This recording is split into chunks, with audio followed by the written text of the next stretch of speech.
To celebrate Drake's $100 million mansion, we take you through his journey of hard work, fame, and purchases. Welcome to the Top 10 Homes, where we pull back the curtain like never before. From celebrities' top 10 homes to homes underwater, we are featuring the latest, greatest, and most interesting homes, all professionally produced for your entertainment right here on Top 10 Homes. If you've not done so already, go ahead and smash that subscribe button now and hit that bell notification so you can be first to see our newest videos being released every Tuesday and Thursday. Thank you for your support and enjoy your featured presentation. I know when that hotline bling, that can only mean one thing. We all know the man behind these famous lyrics, the one, the only, Drake. And he made quite the expensive purchase back in 2018. We'll give you a hint as to what type of investment. He just recently started taking up residence there after years of only showing construction photos. But let's not get ahead of ourselves. First, let's look over his history of stardom, how it started, his rise to fame, and what purchases he made along the way. Let's get down to the basics. Full name. Why is it that everyone cool and famous gets to go by one name? Sting, Cher, Madonna, Drake. So, Drake's full name is actually Aubrey Drake Graham. Before we get into Drake's career of acting, music, business, numerous streamlines of income, should we go on? How about the star's roots? Graham grew up in Toronto, Canada, raised by his single mother with a Jewish upbringing. The music artist has hinted at a complex relationship with his father through lyrics and interviews, but has since said that things have settled down. Drake observed his bar mitzvah when he was 13 and had a re-bar mitzvah for his 31st. What a cool idea. We can get on board with any reason to celebrate Drake. Drake still maintains his Toronto roots by partnering with the city's NBA team, the Raptors, which started as an ambassadorship. Talk about goals. Pun intended. He has even hinted at becoming an owner someday. Alright, that's too much goals for us to even take in right now.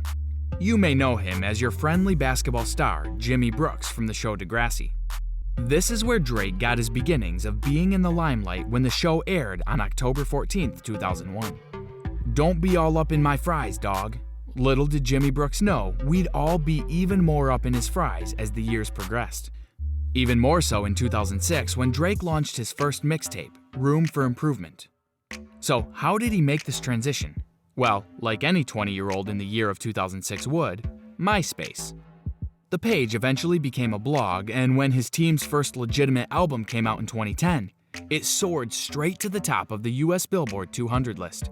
Do we expect anything less from our guy? Of course not. So what did Drake do? Well, he rolled up his sleeves and continued, of course. He continued making albums, hitting #1 on charts and winning awards. Later in 2013, he won a Grammy for Best Rap Album. But Drake's talent doesn't stop with music. In 2011, him and his manager, Al Khatib, started to design and release clothing. Does this man's knack for making money know any end? Fast forward to present day, and fashion has become the company's biggest source of revenue, grossing up to $50 million in sales. No big deal. Drake even collaborated with Nike's Jordan brand back in December of 2013. The brand OVO stands for October's Very Own, which is a nod to Drake's birthday, October 24th, 1986. There is now OVO Sound Radio, a record label and radio program. Safe to say clothing is not the company's sole source of revenue. So, okay, we've given you a peek into Drake's come-up, what he's worked on since. Now let's get to the part we've all been waiting for, real estate. As anyone would guess, his realty portfolio is quite extensive. Some of his more recent acquirements were in Los Angeles, where he now owns 3 mansions in the Hidden Hills neighborhood of California. You may have heard of his neighbors, the Kardashians. The first of the 3 homes is the YOLO estate.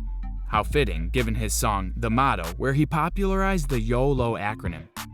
Drake paid $7.7 million for the property in 2012. His second purchase was a $4.5 million ranch, a stone throw away, most likely for added privacy. The third home also shares a cul-de-sac and is a 1950s-style ranch. Altogether, his Hidden Hills acreage adds up to 6.7 acres, or roughly 5 football fields. Not bad, D. Not bad at all. Now, the moment we've all been waiting for. The big reveal of Drake's Toronto mansion that, as we've mentioned, he's been teasing for a couple years. What extravagant levels does someone with a $170 million net worth go to? Let's find out. Well, first of all, let's start with what's most important, his bed.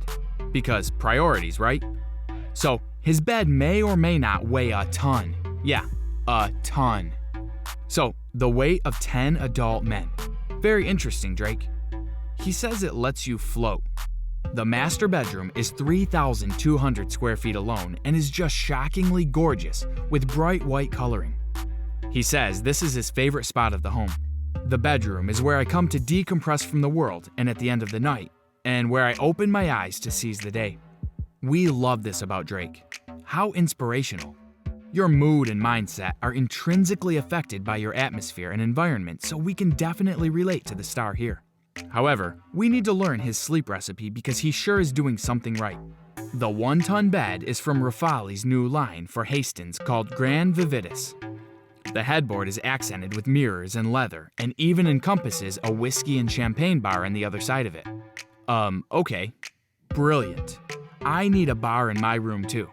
The nightstands feature pearl inlays and the bedding incorporates a tapestry with elegant hummingbirds by Alexander McQueen from the Rug Company. His closet has 2 stories. My house doesn't even have 2 stories.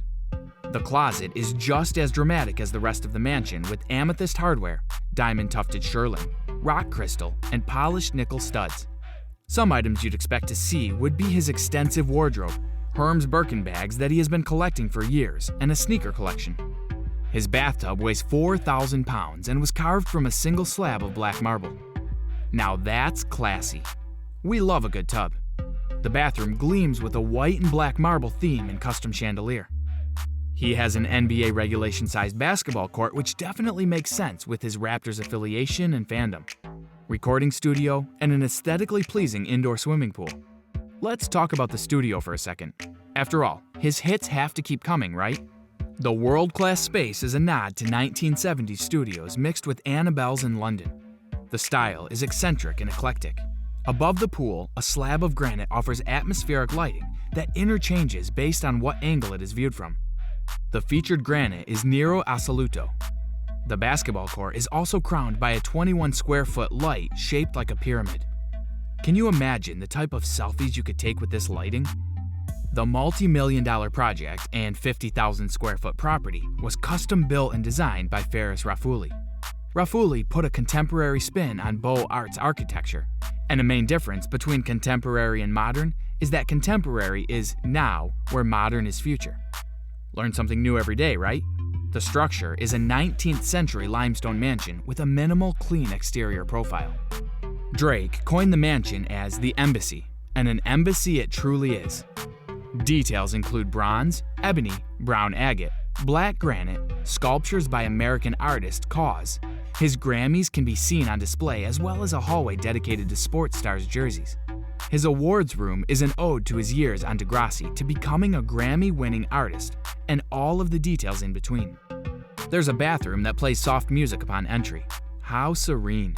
Magnificent fireplaces, grand furniture, and a ginormous kitchen can be seen throughout. The kitchen even features the first stove from Rafali's new line, which makes Drake a very exclusive client. We can't be surprised given the high profile of one of the world's richest rappers. Chandeliers, grand pianos, marble islands, all the works. A mirrored cabinet of collections of ornaments, crockery, and glasses has been spotted in videos Drake has released. The mansion is guarded by 4.4-meter fences for both privacy and security. He had to ask for permission as the city has laws against residential fencing being over 2 meters in height. An elevator, 10-car garage, 4 guest bedrooms, screening room, gym, and jersey room can all be seen throughout the mansion as well. He has shared many collectible items on his IG story, including a letter from Barack and Michelle Obama and a DJ Screw cassette tape. Some of his mansion will appear in his new 2C Slide music video, and we strongly recommend checking it out for yourself. It is so much more beautiful than words could ever describe, with the most gorgeous lighting, towering ceilings, warm colors, and jaw-dropping details. The level of luxury is overwhelming. We simply cannot get over the chandelier in his epic great room, made with over 20,000 pieces of hand-cut Swarovski crystal. It is the second largest installation of its kind in the world. All right, Drake, we see you. The light is also a replica of a design dating back to 1963 from the Metropolitan Opera in New York City. The chandelier is an iteration of Lobmeier's work, which was originally designed by Hans Harold Roth. This mansion is on a whole other level than MTV Cribs and actually shouldn't even be mentioned together. This is an entirely new level of class and quality, and we are simply awestruck by each and every intentional detail. Because I was building it in my hometown, I wanted the structure to stand firm for 100 years. I wanted it to have a monumental scale and feel. Drake has said about this project that he's put his heart and soul into. It will be one of the things I leave behind, so it has to be timeless and strong. We think he truly nailed it. There is not a single shortcut or faux material in sight. And that quality echoes and drips throughout every corner of the mansion, high and low. Modern Art Deco can be seen throughout the home with many artistic details such as 2 cause sculptures by the entrance as you walk in, and colorful skulls adorn the inside of the grand piano by Austrian piano maker Bossendorfer. The piano was also in collaboration with Japanese artists Takashi Murakami and Rafali. Since Drake's world revolves around music, he wouldn't ever just pick any piano. And we're so glad he didn't. It's a breathtaking addition to his space and represents artistry, quality, and craft so beautifully. The vast entry hall features solid limestone with inserts of Nero Marchina marble. Some of the ceilings reach 44 feet. Talk about volume. Further Art Deco is reflected in a very warm lounge that can be glimpsed in Drake's videos for When to Say When, Chicago Freestyle, and 2C Slide. The room glows with yellow lighting and the ceiling has backlit hexagonal panels that give off a moonlit sky vibe. The ceiling is foliate, concentric, and wrapped in Alcantara suede with a massive sunburst chandelier in the center. The chandelier is made of Vanini glass from Italy. The materials of the furnishings in this area range from dyed ostrich skin to bronze, macassar, and mohair. Guys, you just really need to see his staircases. They are mind-bending, bright, angelic white. It even looks like each step may be lit. Gold accents and undertones, and they go on and on and on. Adorned with many hanging chandeliers in between. As always, we're happy to give you the scoop. And in this case, it was a very, very large, expensive scoop with a bed that's more expensive than most people's homes. We salute you, Drake. You are the epitome of success. I wonder if paid tours will be an option someday.